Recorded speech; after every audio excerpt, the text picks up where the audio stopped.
In today's video, I'm going to teach you how to use Emergent AI.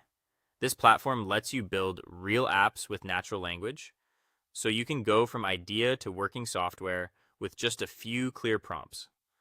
I'll walk you through the full flow, getting set up, guiding the AI, previewing results, accessing your code, and deploying. Start by heading to the Emergent AI homepage.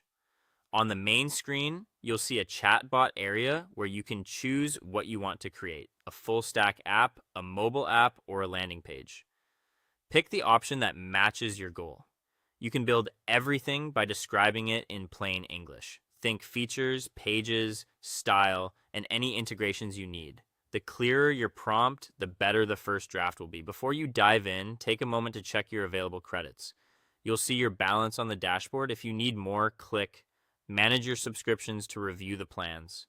The pricing page shows what each plan includes, so choose one that fits how often you plan to generate, iterate, and deploy. You can always adjust later as your needs change. Back on the home screen, open Recent Tasks to view your past generations. You'll see examples of apps you've made. Open one to continue working. Inside the project, look for the highlighted chat panel. This is where you ask for changes. Be specific, like add an FAQ section, switch to a dark theme, or create a login screen.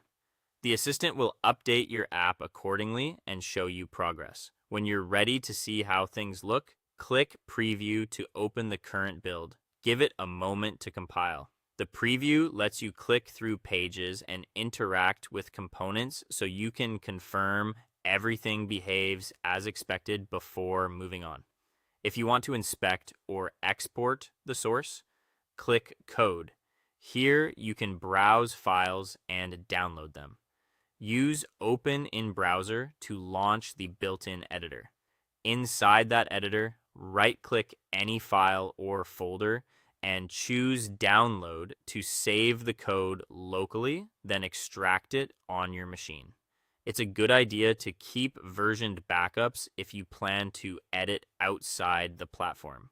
When you're satisfied and ready to share your work, choose Deploy. Deployment has a cost, so check your balance first. To publish an app, you'll need 50 credits. Confirm the deployment and wait for it to finish. Once complete, your app will be live and accessible through a shareable link, making it easy to showcase or hand off to stakeholders. That is all. Thank you for watching, and see you guys in the next one.